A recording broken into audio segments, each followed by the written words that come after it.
Welcome. Even in this age of hyperlinks and cyberspace, nearly 6 centuries after Gutenberg devised his printing press, it's still possible for a single book to shake the foundations, rattle cliches, upend dogma, unnerve ideologues, and arm everyday people with the knowledge they need to fight back against the predatory powers that have robbed them of their birthright as citizens. This is such a book, Capital in the 21st Century, by the French economist Thomas Piketty, the book of the season to many, to others, the book of the decade. Reviewers have called it a bulldozer of a book, magisterial, seminal, definitive, a watershed. At 700 pages, it's already a bestseller, and there isn't a single scene of seduction, not one celebrity interview, not one picture, just graph after graph, fact on fact, drawn from 2 centuries of data and embedded in prose that can suddenly explode like a supernova in the brain. Here's one of its extraordinary insights. We are heading into a future dominated by inherited wealth as capital concentrates in fewer and fewer hands, giving the very rich ever greater power over politics, government, and society. Patrimonial capitalism is the name for it, and it has potentially terrifying consequences for democracy. For those who work for a living, the level of inequality in the U.S., writes Piketty, is probably higher than in any other society at any time in the past, anywhere in the world. Over 3 decades, between 1977 and 2007, 60% of our national income went to the richest 1% of Americans. No wonder this is the one book the 1% doesn't want the other 99% to read. Paul Krugman has been writing extensively and generously about Piketty's book. The Nobel Prize-winning economist and New York Times columnist calls it a tour de force, a magnificent sweeping meditation on inequality that will change both the way we think about society and the way we do economics. As scholar, author of many books, and widely read columnist and blogger, Paul Krugman has himself changed a lot of thinking on politics and economics. Welcome back. Hi. Inequality has been on the table for a long time. You've written extensively. Others have too. I mean, it's a familiar issue, but what explains that this book has now become a phenomenon? Actually, a lot of what we know about inequality actually comes from him because he's been an invisible presence behind a lot. So when you talk about the 1%, you're actually, to a large extent, reflecting his prior work. But what he's really done now is he said, even those of you who talk about the 1%, you don't really get what's going on.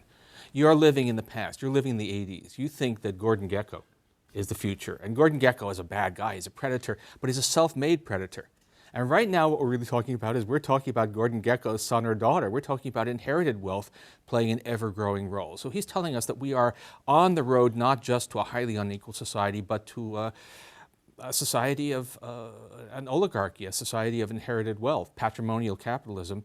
And he does it with enormous amount of documentation, and it's a revelation. I mean, even for someone like me, it's a revelation. I was going to ask, what does Paul Krugman have to learn from this book? Even the title, the first word in the title, capital. We stopped talking about capital. Even people like me stopped talking about capital because we thought it was all about human capital. We thought it was all about earnings. We thought that the wealthy were people who one way or another found a way to make a lot of money. Right. And we knew that that wasn't always true. We knew that in the Gilded Age or in the Belle Epoque in Europe, which he prefers to talk about, that high incomes were mostly the result of having lots and lots of assets. But we sort of said, well, that's not the way things work anymore. And he says, oh yeah? It turns out that you're wrong, that it's true that right now a lot of high incomes in America are people who didn't start out all that rich, but we're rapidly moving towards a state where inherited wealth dominates. I didn't know that. I should have known it. I should have thought about it, but I didn't. And so then here comes this book with, I mean, it's beautiful. It happens to be analytically beautiful, if that makes any sense at all to the viewers. As you know, I'm no economist, but I found this book, as I said in the opening, just very readable, and suddenly there'd be this moment of epiphany. Yeah, it's a real eureka book. You suddenly say, oh, the world is not the way I saw it. The world, in fact, has moved on a long way in the last 25 years and not in a direction you're going to like, because we are seeing not only great disparities in income and wealth, but we're seeing them get entrenched. We're seeing them become inequalities that will be transferred across generations. We are becoming very much the kind of society we imagine we're nothing like. Here's Piketty's main point. Capital tends to produce real returns of 4 to 5%, and economic growth is much slower. What's the practical result of that? What that means is that if you have a large fortune, suppose that our family has a large fortune, the inheritors of that large fortune can live very, very well. They can live extraordinary standard of living and still put a large fraction of the income from that fortune aside, and the fortune will grow faster than the economy.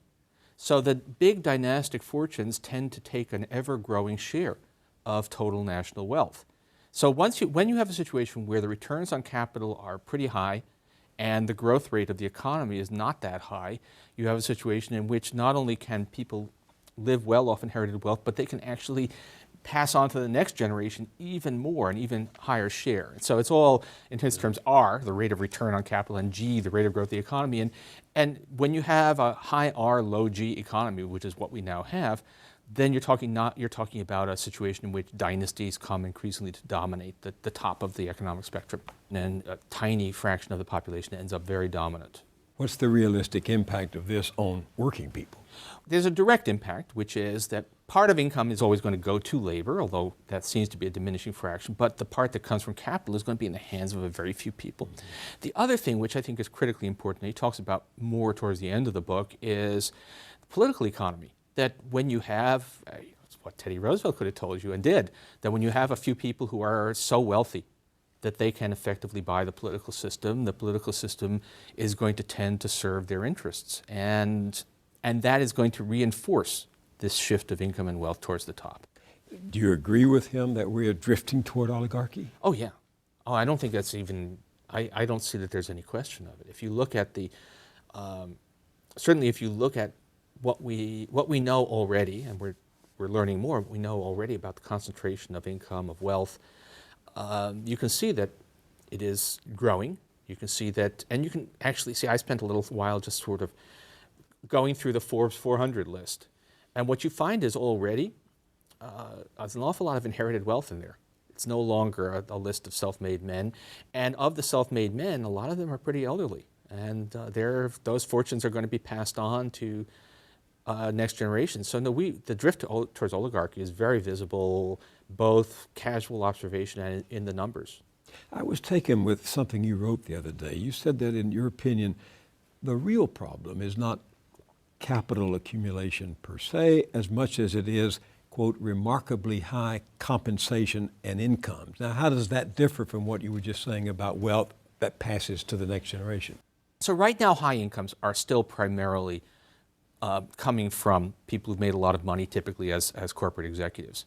That has been the story. So the big expansion of inequality in the United States since the 1970s has so far been driven by high salaries, high bonuses, and so on. That's where we are now. But our image of the top is really a quarter century old. It is about the way things were when these great fortunes were just getting started, when we were just seeing the explosion of inequality. But we're well along the way towards one in which it is, in fact, an older thing, where people accumulate capital, pass it on to their heirs, and you get these dynastic wealth. So right now, and this is where Piketty has interesting things to say, but not this compelling vision about why America is so unequal right now. But looking forward, he's telling us that the story is already changing, and it's going to change more. So we are going to probably, unless something gets better, we're going to look back nostalgically on the early 21st century when you could still at least have the pretense that the wealthy actually earned their wealth. And by the year 2030, it'll all be inherited. And at the same time, we can't even manage to pay workers a minimum wage of $10.10. Yeah, and what's amazing, I thought actually one of the most depressing things, although enlightening in his book, is he talks about France in the Belle Epoque, the years before World War I, which was ideologically as much a society committed to equality in principle as we are today, but in practice was totally dominated by very wealthy families, where it was impossible to even raise the possibility of seriously taxing great wealth, where it was very hard to do anything to improve the conditions of ordinary workers. And it shows you how that can happen, how you can have a society where even though the ideology is democratic, even though we claim that all men are equal, in practice, not a chance. Isn't that what's happening now in this country? Exactly. That's the point. And what's funny is at the time, Americans used to say, oh, we should never allow ourselves to become like old Europe, and in fact we have. But we have had the Rockefellers, we've had the Carnegies, we've had the Pews, we've had big dynasties that transferred their wealth from one generation to another. Yes. Before World War I, we had our dynastic families, but they were not nearly as dominant as they were in Europe, largely not because we didn't have high returns on capital, but because we were growing so fast. We were an immigrant nation, a fast-growing nation, so they hadn't been able to establish a lock. And then after that, we had a long period of high taxation of large estates, of high taxation of capital income. But now we're on our way back. Now we're on our way back towards something that looks much more like that kind of hierarchical society. Piketty makes the point that the very size of inherited fortunes today is so great that it practically makes them invisible. Quote, wealth is so concentrated that a large segment of society is virtually unaware of its existence. Sure. If you have conversations with people who are not in this business, who are not economists, they have no idea what real wealth means in America. They think that having $1 million makes you wealthy. They think that, or having a salary of several $100,000 makes you wealthy. And while it's certainly true, that's a vastly privileged condition compared with most people, the sheer size of those big fortunes is so far outside our normal experience that it does become invisible. You're never going to meet these people. You're never going to have any sense of what it is that they control. And most people, I think, have no idea just how far the commanding heights are from you and me. You remind us often, and you did so just the other day, that the United States has a much more unequal distribution of income than other advanced countries, and that much of this difference comes from government action, such as? If you look at European countries, just about all of them, they don't actually necessarily have higher taxes on very high incomes. That's not so much the factor. And they have higher taxes overall, which are used to pay for a lot of programs of aid. So you have universal health care, and we have sort of are stumbling our way towards something like that now. But they have a lot of income support for people with low incomes. They have lots of support for young parents. They have lots of, basically a lot of redistribution, which is a dirty word in U.S. politics, but in fact is essential to having a decent society. So that to be, the average American is richer than the average person in France, although that's mostly because we work longer hours, but to be in the bottom of the bottom fifth in France is a far, far better thing than to be in the bottom fifth in the United States because of these government policies. It's not that wages are especially high at the bottom in France, a little bit higher than in the United States because they have a high minimum wage, but mostly you have government programs which make an enormous difference. The level of inequality of market income, what people actually make, is not that different among advanced countries. The level of inequality of disposable income, once the government has gotten through taxing and spending, is much, much higher in the U.S. than it is in most other advanced countries, and that's because of the government. Why is, as you said, redistribution such a noxious word in our political system?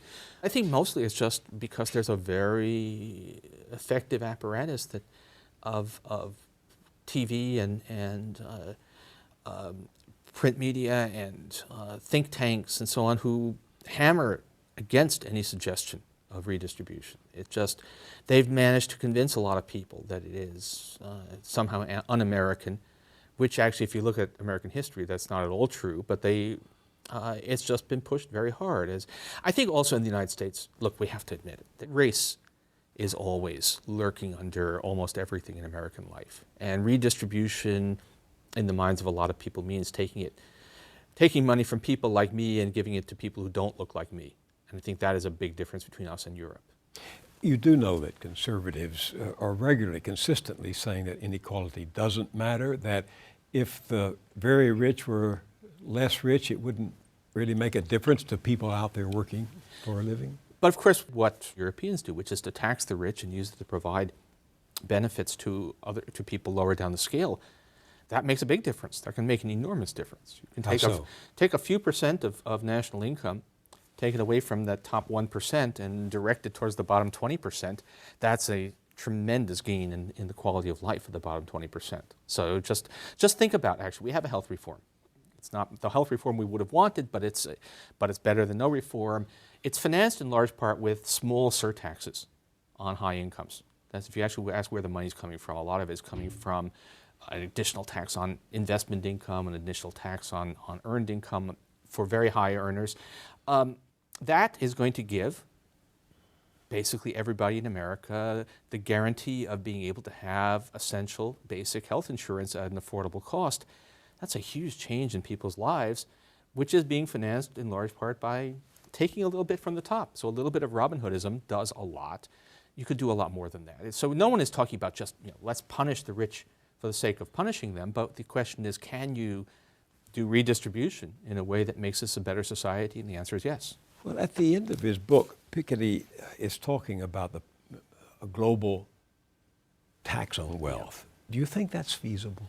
Well, is it feasible politically? If the United States were behind it, lots of things would become possible. If the United States were to support this, then I think you could pretty much guarantee that enough Europeans would be willing to go along. And while there would be some countries that would, rogue countries that would want to serve as havens for tax evasion, that we would have a lot of leverage over them. So really, it's not that the international global system makes this impossible. It's the U.S. political system that makes it look impossible right now, and that can change. But given the dysfunction of Congress, given the fact that the Supreme Court has in effect decided to enable corporations and the rich to consolidate their hold on our political system, do you have any hope of the kind of change that both Piketty and you would advocate?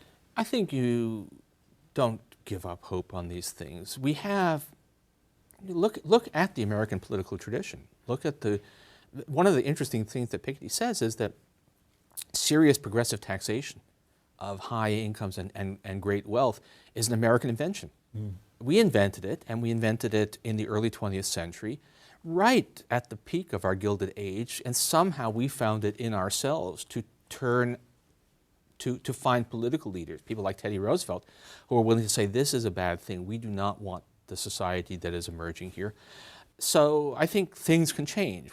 If you ask, are we going to get a wealth tax, a global wealth tax before the 2016 election? Well, no, we're not. Might we get one by the 2024 election? Possibly. You wrote something the other day that's hard to forget. You said there's such an ugliness in America right now. Yeah. This is one of the things that puzzles me, actually, about my own country, which is, it's one thing to have disparities of income and wealth and to have differing views about what we should be doing about it, but there is a level of harshness in our debate, mostly coming from the people who are actually doing very well. So, we've had a parade of billionaires whining about being, the incredible injustice that people are actually criticizing them, and then comparing anyone who criticizes them to the Nazis. It's almost a tick that they have. This is very strange, and it's kind of scary because it's one thing if someone without a lot of power seems to be going off into a rage for no good reason, but these are people who have a lot of influence because of the amount of money they control. Given what you've just said, and given the fact that there's this ugliness, what do you think it's going to take? A mass uprising? Consistent demonstrations? Insurgent politics? How are we going to stem the tide that he says is taking us into oligarchy? There's a negative and there's a positive take. Piketty seems to argue for much of the book that we only escaped from the old oligarchy for a while thanks to really disastrous events, thanks to wars and depressions, right, which disrupted the system. That's an argument you can make. On the other hand, if you read histories of the New Deal, you know that it didn't spring out of nowhere, that we had a progressive movement and a lot of proto-New Deal programs building for quite a long time. There was, in fact, a move in America. There was an increasing political, philosophical readiness to take on inequality of wealth and power. long before FDR moved into the White House. And so I think there are better angels of our nature, that there is this ugliness, which can be frightening, but there is also a redemptive streak in here and in other places, and that you don't give up hope on this, that given consistent argumentation, given events, and perhaps, as people become more aware of what is actually going on, then there is a chance of changing things. Do we know that? No, but there's nothing in what we know now that says that you should give up hope of being able to change this even without catastrophe. Paul Krugman, thank you very much for joining me. Well, thank you for having me on.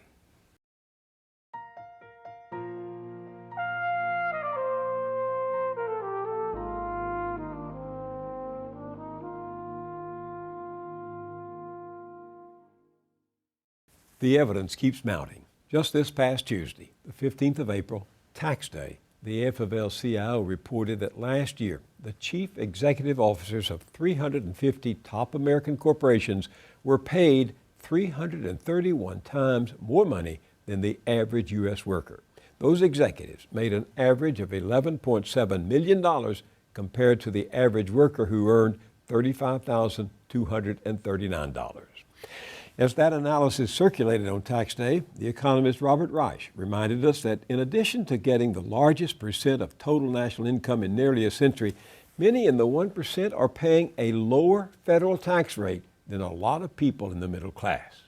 You will no doubt remember that an obliging Congress of both parties allows high rollers of finance the privilege of carried interest, a tax rate below that of their secretaries and clerks.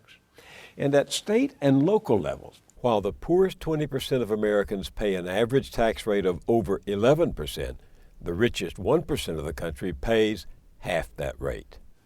Now, neither nature nor nature's God drew up our tax codes. That's the work of legislators, politicians, and it's one way they have, as Chief Justice John Roberts might put it, of expressing gratitude to their donors. Oh, Mr. Adelson, we so appreciate your generosity that we cut your estate taxes so you can give $8 billion as a tax-free payment to your heirs, even though down the road the public will have to put up $2.8 billion to compensate for the loss in tax revenues. All of which makes truly repugnant the argument heard so often from courtiers of the rich that inequality doesn't matter. Of course it matters. Inequality is what has turned Washington into a protection racket for the 1%. It buys all those goodies from government, tax breaks, tax havens, allowing corporations and the rich to park their money in a no-tax zone, loopholes, favors like carried interest, and on and on and on. Listen, there's a big study coming out in the fall from Martin Gillens at Princeton and Benjamin Page at Northwestern, based on data collected between 1981 and 2002. Their conclusion, quote, America's claims to being a democratic society are seriously threatened. The preferences of the average American appear to have only a minuscule, near zero, statistically non-significant impact upon public policy. Sad that it's come to this.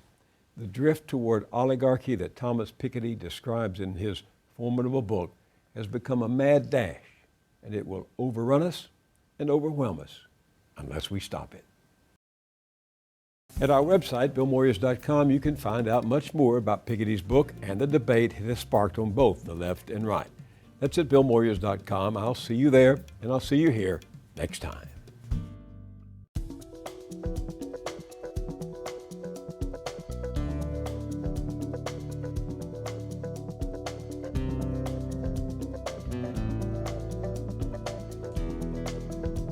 Don't wait a week to get more Moyers. Visit BillMoyers.com for exclusive blogs, essays, and video features.